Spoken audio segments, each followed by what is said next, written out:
Friends welcome to the channel. देखिए इस video के अंदर हम जैसे हमें पता है हमारा टॉपिक है कि आज हम क्वांट एक्टिव फंड्स जो कि एक मल्टी कैप फंड है और पारंपरिक फ्लेक्सी कैप फंड जो flexi cap fund mutual fund है, दोनों ही अपनी कैटेगरीज के अंदर काफ़ी बढ़िया परफॉर्म कर रहे हैं। लेकिन अगर हमें कंपैरिजन करना है between multi caps and flexi caps, क्योंकि आपको पता है ये दोनों जो म्यूचुअल फंड्स की कैटेगरी है ऑलमोस्ट सिमिलर ही इनका बोल सकते हैं आइडेंटिटी है। तो अगर इसके अंदर से मार्जिनली अगर हम डिफरेंस देखें, सबसे पहले तो देखिए आपको पता है मार्केट में तीन तरीके की कंपनीज होती हैं, लार्ज, मिड एंड स्मॉल। तो आपको अगर एक ही फंड के अंदर इन तीनों कंपनीज या तीन टाइप्स ऑफ फंड्स का अगर आपको एक्सपोजर चाहिए तो आपके पास ये दोनों ही कैटेगरी के म्यूचुअल फंड्स होते हैं। लेकिन क्या डिफरेंस है बिटवीन मल्टी एंड फ्लेक्सी? तो देखिए बहुत सिंपल सा है कि मल्टी के अंदर सेबी ने एक लिमिटेशन लगाई हुई है कि आपके पास जो फंड मैनेजर है उसको मिनिमम एटलीस्ट 20-25% जो है उसके अंदर आपका large caps, 25% mid caps and small caps का एक्सपोजर होना चाहिए। बाकी का जो बचा हुआ होता है उसके अंदर उसके पास फ्लेक्सिबिलिटी होती है। लेकिन फ्लेक्सी कैप्स जो हैं उसके अंदर जो है मार्केट जो फंड मैनेजर है उसके पास पूरी फ्लेक्सिबिलिटी है। वो पूरी फ्लेक्सिबिलिटी है यानी कि वो सिचुएशन के हिसाब से mid cap, small caps and large caps के अंदर इन्वेस्ट करता है। सो ये बहुत एक बेसिक सा डिफरेंस है। लेकिन देखिए अभी क्या है, रिसेंटली अगर हम देखें तो जो मल्टी कैप्स है उन्होंने अपने जब से ये डिफरेंशिएशन हुआ था उसके बाद से ऑलमोस्ट 3 इयर्स कंप्लीट हो चुके हैं और हमारे पास एक डेटा है जिसमें हम ये कंपैरिजन कर सकते हैं कि इन दोनों टाइप्स के जो म्यूचुअल फंड्स हैं उन्होंने कैसे कैसे रिटर्न्स दिए हैं और क्या फंड मैनेजर ने एक्चुअली, जैसे फ्लेक्सी कैप्स के अंदर इतनी फ्लेक्सिबिलिटी मिली है तो क्या उसका यूज़ किया है। तो देखिए मेरे पास स्टैटिस्टिक्स है, मैं आपको बताता हूँ कि अगर हम देखिए सीधा रिटर्न्स के ऊपर आते हैं, रिटर्न्स की अगर हम बात करें तो हम मल्टी कैप और फ्लेक्सी कैप्स का देखते हैं तो लास्ट 3 इयर्स के अंदर यानी कि 21, 22 एंड 23 यहाँ पे अगर आप देखेंगे तो ऑन एन एवरेज आपके मल्टी कैप्स ने बेटर रिटर्न्स दिए हैं। आप क्लियरली यहाँ पे देख सकते हैं फिगर के अंदर कि आपके तीनों ही जो टाइम ड्यूरेशन है आपके 3 साल के अंदर मल्टी कैप्स ने इजीली बीट किया है आपके फ्लेक्सी कैप फंड्स को। ना थोड़ा सा ये भी देख लेते हैं कि क्या रीजंस हैं। देखिए बहुत सिंपल सी बात है, जहाँ पे आपको पता है कि रिसेंटली के टाइम पे अगर हम देखें तो mid caps and small caps की रैली बहुत ही स्पेक्टेकुलर रही है इस टाइम पे, क्योंकि जो मल्टी कैप फंड है उसके अंदर आपको पता है almost 50% exposure mid caps and small caps का मिलेगा जिनकी परफॉर्मेंस आपकी लार्ज कैप से बेटर आई है। So this is one of the major reason जिसकी वजह से आपकी मल्टी कैप्स ने बेटर स्कोर किया है। लेकिन वहीं पे फ्लेक्सी कैप्स को पता है कि फंड मैनेजर के पास इवन दो ऑप्शन है कि वो mid caps and small caps पर एक्सपोजर बढ़ा सकता है, बट आप देखेंगे लार्जली जो फ्लेक्सी कैप फंड्स हैं उनके अंदर exposure mostly large cap companies का ही है। अगर आप देखेंगे ऑलमोस्ट 60-70% तक अगर आप देखेंगे एक्सपोजर सारे ही जो म्यूचुअल फंड्स हैं फ्लेक्सी कैप्स के अंदर उनके अंदर लार्ज कैप्स कंपनीज हैं। यहाँ पे क्लियरली देखिए आप फिगर में देख सकते हैं कि flexi cap funds almost 71% allocation on an average large caps का है और वहीं पे जो mid caps and small caps का है ऑलमोस्ट 25 टू टोटल अगर हम देखें दोनों फंड्स मिला के 25 to 30 है। और वहीं पे अगर आप देखेंगे मल्टी कैप्स के अंदर आपका एक्सपोजर 50% से भी ज़्यादा है आपका mid caps and small caps. तो ये क्लियरली एक रीज़न बन जाता है हाई परफॉर्मेंस की मल्टी कैप्स की।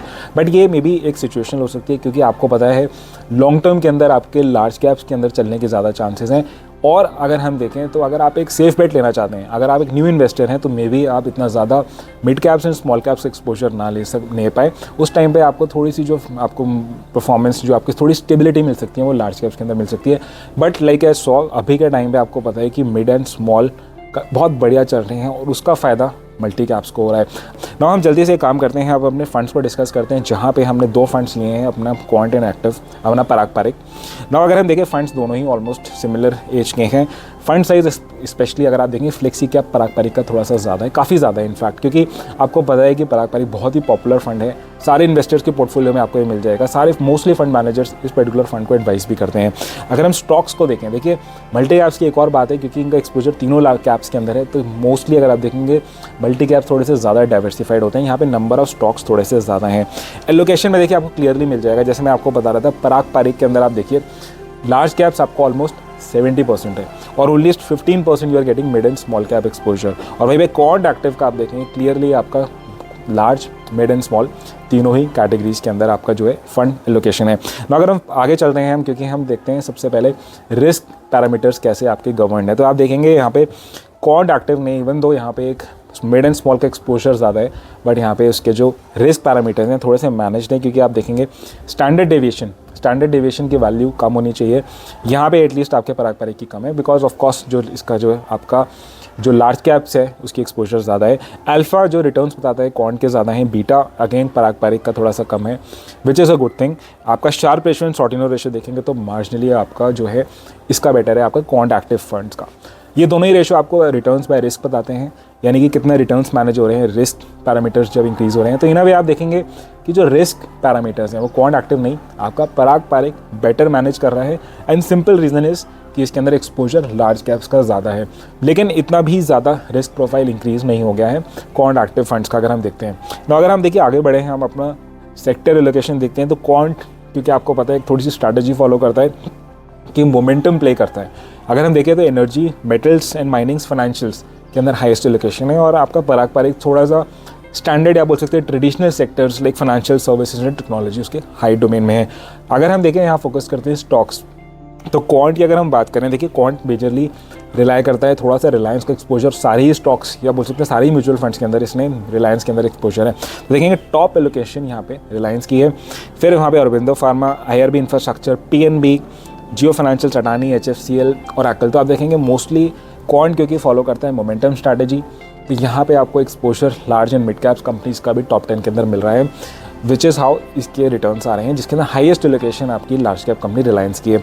वहीं पे पराग पारिक अगर आप देखेंगे तो यहाँ पे आपको अगेन सारी मोस्टली लार्ज कैप कंपनीज मिलेंगी टॉप के अंदर, Bajaj holdings, HDFC bank, power grid, HCL technologies, Maruti, ICICI, ITC, axis bank, Microsoft. तो एक और बात है आपको पराग पारिक की जानने की कि इसके अंदर जहाँ पे not just in India but आपको ऑल्सो फॉरेन एक्सपोजर मिलता है। सो Microsoft being a US listed company, तो पराग पारिक को थोड़ा सा ये इंटरनेशनल एक्सपोजर इसको एज देता है। अगर हम फ्लेक्सी कैप्स की बात करें तो ये एक एज है जो आपके पास फ्लेक्सी कैप्स के अंदर पराग पारिक के अंदर आपको मिलती है, स्पेशली अगर हम बात करें।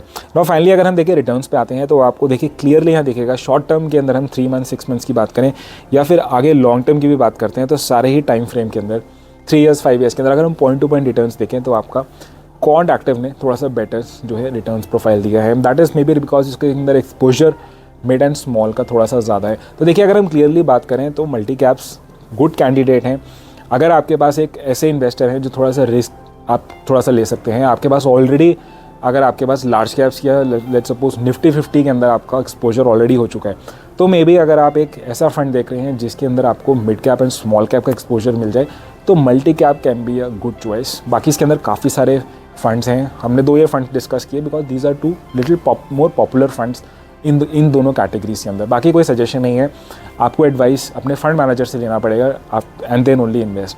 वीडियो अच्छी लगे तो लाइक करिए, चैनल पे सब्सक्राइब करिए, फर्स्ट टाइम आए हैं तो। हम मिलेंगे किसी और फंड के साथ नेक्स्ट वीडियो के अंदर। Until then thank you so much.